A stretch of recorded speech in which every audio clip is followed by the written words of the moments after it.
வெங்கட்ரமணன், தற்போது வரைவு வாக்காளர் பட்டியல், தமிழகத்திற்கான வரைவு வாக்காளர் பட்டியலானது வெளியாக இருக்கிறது. மாவட்ட வாரியாக அது தொடர்பான செய்திகளை பார்த்து வருகிறோம்.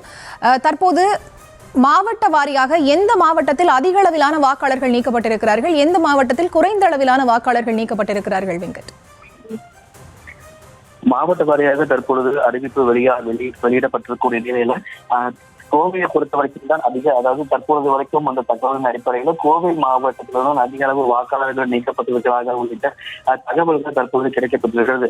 ஒவ்வொரு மாவட்ட வாரியாக தற்போது அறிவிப்பு வந்திருக்கக்கூடிய நிலையில ஒட்டுமொத்தமாக அனைத்து மாவட்டங்களிலுமே வந்ததுக்கு பிறகாக தான் எவ்வளவு வாக்காளர் பெயர்கள் எந்த மாவட்டத்துல அதிகமாக நீக்கப்பட்டிருக்கிறது உள்ளிட்ட விவரங்கள் தற்போது வரைக்கும் ஒட்டுமொத்தமாக அந்த அனைத்துமே நல்லதுக்கு பிறகாக தான் தெரிய வரும் என கூறப்பட்டிருக்கிறது. தற்போது இருக்கக்கூடிய சூழலை பொறுத்த வரைக்கும் ஒவ்வொரு மாவட்ட அந்த வரைவு வாக்காளர் பட்டியல் என்பது வெளியிட்டப்படக்கூடிய நிலையில இன்று மாலை செய்தியாளர்களை சந்திக்கக்கூடிய அர்ச்சனா பட்நாயக் ஒட்டுமொத்தமாக தமிழகத்துல அனைத்து தொகுதிகளை உட்படுத்தி எவ்வளவு வாக்காளர்கள் இருக்கிறார்கள், அதில் எவ்வளவு பேர் நீக்கப்பட்டிருக்கிறார்கள் உள்ளிட்ட அந்த விவரத்தை அவர் கொடுக்கும் பொழுதுதான் தமிழகத்தின் எந்த பகுதியில, எந்த மாவட்டத்துல, எந்த தொகுதியில அதிக எண்ணிக்கையில இந்த வரைவு வாக்காளர் பட்டியல பெயர் விடுவிக்கப்பட்டிருக்கிறது உள்ளிட்ட விவரங்கள் தெரிய வரும். ஒவ்வொரு சூழல், அதாவது அந்தந்த மாவட்டங்களை பொறுத்து மாறுபடக்கூடிய நிலையில இன்று மாலை அர்ச்சனா பட்நாயக் செய்தியாளர் சந்தித்து ஒட்டுமொத்தமாக அந்த வலுவான வரைவு வாக்காளர் பட்டியலை வெளியிடும் பொழுதுதான் எந்த மாவட்டங்கள்ல எந்த தொகுதியில தற்பொழுது அந்த வரைவு வாக்காளர் பட்டியல பெயர்கள் அதிக அளவு நீக்கப்பட்டிருக்கிறது அப்படிங்கிறது. ஏன்னா மாவட்டத்துக்கு மாவட்டம் அந்த மாறும் பொழுது மாவட்ட வாரியாக அது மாறும் பொழுது தற்போது பொறுத்த வரைக்கும் அப்படி கணிக்க முடியாது. மாவட்ட வாரியாக முழுவதும் அந்த வரைவு வாக்காளர் பட்டியல் வெளியானதுக்கு பிறகாக அர்ச்சனா பட்நாயக் செய்தியாளர் சந்திப்பில் ஒட்டுமொத்தமாக தமிழகத்தில் வரைவு வாக்காளர் பட்டியல எவ்வளவு வாக்காளர்கள் இருக்கிறார்கள், ஆண்கள் பெண்கள் மூன்றாம் பாலினத்தவர்கள் எவ்வளவு இருக்கிறார்கள் என அவர்கள் அதிகாரப்பூர்வமாக வெளியிட்டதற்கு பிறகாக எவ்வளவு வாக்காளர்கள் நீக்கப்பட்டிருக்கிறார்கள் அப்படிங்கிற அந்த தரவுகள் கொடுத்ததுக்கு பிறகாக தான் அந்த நீக்கப்பட்ட நபர்கள் வாக்காளர்கள் எந்த தொகுதியில அதிகமாக இருக்கிறார்கள், எந்த மாவட்டங்கள்ல அதிகமாக இருக்கிறார்கள் உள்ளிட்ட அதிகாரப்பூர்வமாக நமக்கு தகவல் கிடைக்கும். தற்போதைய சூழலை பொறுத்த வரைக்கும் அந்தந்த மாவட்ட இருக்கக்கூடிய ஆட்சியர்கள் அந்த வரைவு வாக்காளர் பட்டியலை தற்போது வெளியிட்டு வரக்கூடிய நிலையில ஒட்டுமொத்தமாக தமிழகத்துல மிகுந்த எதிர்பார்ப்புக்கு மத்தியில இந்த வரைவு வாக்காளர் பட்டியல் என்பது வெளியிடப்பட்டிருக்கிறது. திமுக உள்ளிட்ட கூட்டணி கட்சிகள் தொடக்கத்தில் இருந்தே இதற்கு எதிர்ப்புகளை தெரிவித்து அனைத்து கட்சியை கூட்டியது, உச்சநீதிமன்றத்தில் வழக்கு ஆடியது உள்ளிட்ட பல முன்னெடுப்புகளை திமுக உள்ளிட்ட கூட்டணி கட்சிகள் மேற்கொண்டாலும் தமிழகத்துல நவம்பர் 4ஆம் தேதி முதலே இந்த எஸ்ஐஆர் பணிகள் என்பது மேற்கொள்ளப்பட்டு வருகிறது.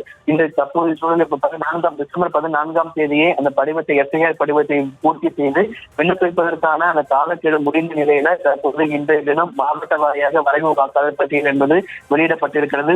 தற்பொழுது மாவட்ட வாரியாக அறிவிக்கப்படக்கூடிய இந்த வரைவு வாக்காளர் பட்டியல் எந்த மாவட்டங்களில் அதிகமாக பெயருக்கு நீக்கப்பட்டிருக்கிறது உள்ளிட்ட ஒரு கேள்வியும் எழுந்திருக்கிறது. சென்னை, காஞ்சிபுரம், திருவள்ளூர், செங்கல்பட்டு உள்ளிட்ட சுற்றி இருக்கக்கூடிய மாவட்டங்களா, இல்ல கோயம்புத்தூர், திருப்பூர், திருச்சி உள்ளிட்ட மாவட்டங்களில் பெயர்கள் அதிகமாக நீக்கப்பட்டிருக்கிறதா அப்படிங்கிறது தொடர்ச்சியாக ஒவ்வொரு மாவட்டங்களிலிருந்து வரக்கூடிய தகவலின் அடிப்படையில் சேகரித்து இன்று மாலை 5:30 மணி அளவுல தமிழக தலைமை தேர்தல் அதிகாரி அர்ச்சனா பட்நாயக் செய்தியாளர்களை சந்திக்க வைத்தார். அந்த செய்தியாளர் சந்திப்புல வெளியாகக்கூடிய இறுதி வரைவு வாக்காளர் பட்டியல, அதாவது இந்த வரைவு வாக்காளர் பட்டியல இறுதியாக எவ்வளவு வாக்காளர்கள் இருக்கிறார்கள், ஆண்கள் எவ்வளவு, பெண் வாக்காளர்கள் எவ்வளவு, மூன்றாம் பாலின வாக்காளர்கள் ஒட்டுமொத்தமாக தமிழகத்தில் எவ்வளவு இருக்கிறார்கள் உள்ளிட்ட அனைத்து விவரங்களும் கிடைத்ததற்கு பிறகாக தான் வரைவு வாக்காளர் பட்டியல எத்தனை பெயர்கள் நீக்கப்பட்டிருக்கு. இப்ப அதிகபட்சமாக ஒரு தமிழகத்தை பொறுத்த வரைக்கும் இப்ப சென்னையை மட்டுமே எடுத்துக்கிட்டோம் அப்படின்னா சென்னையில் இருக்கக்கூடிய 16 சட்டமன்ற தொகுதிகள்ல கிட்டத்தட்ட இதுக்கு முன்பாக கொடுத்த தகவல் அடிப்படையில் எதிர்பார்த்தோம் அப்படின்னா ஒரு 10 லட்சம் வாக்காளர்கள் நீக்கப்படலாம், அதுக்கான சாத்தியக்கூறுகள் இருப்பதாக தற்போது தெரிவிக்கப்பட்டிருக்கும் நிலையில சென்னையை பொறுத்த வரைக்கும் 14,25,008 வாக்காளர்கள் நீக்கப்பட்டிருப்பதாக தற்போது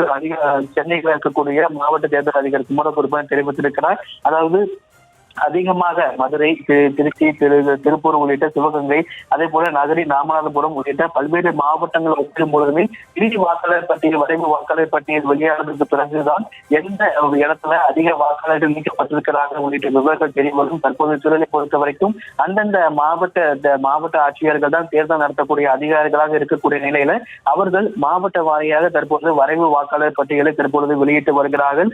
14,25,008 வாக்காளர்கள் வாக்காளர்கள் சென்னையில 16 சட்டமன்ற தொகுதியில நீக்கப்பட்டிருப்பதாக தற்பொழுது சென்னை மாவட்ட தேர்தல் நடத்தக்கூடிய அதிகாரியும் மாநகராட்சி ஆணையருமான குமார் தற்பொழுது அறிவித்திருக்கிறார். ஒட்டுமொத்தமாக தற்பொழுது சென்னையை பொறுத்த வரைக்கும் 14,25,008 வாக்காளர்கள் நீக்கப்பட்டிருக்கிறார்கள். தற்பொழுது மாவட்ட வாரியாக இந்த வரைவு வாக்காளர் பட்டியல் வெளியேற்றத்திற்கு பிறகாக 5:30 மணி நிலவரப்படி தலைமைச் செயலகத்தில் தமிழக தலைமை தேர்தல் அதிகாரி அர்ச்சனா பட்நாயக் செய்தியாளர் சந்திப்பில் ஒட்டுமொத்தமாக இந்த வரைவு வாக்காளர் பட்டியலை வெளியிடும் போதுதான் எந்த இடத்தில் எந்த மாவட்டத்தில் எந்த தொகுதியில அதிகமாக பெயர்கள் நீக்கப்பட்டிருக்கிறது உள்ளிட்ட அதிகாரப்பூர்வ தகவலை அவர்கள் வெளியிட்டதுக்கு பிறகாக தான் தெரிய வரும் என கூறப்பட்டிருக்கிறது.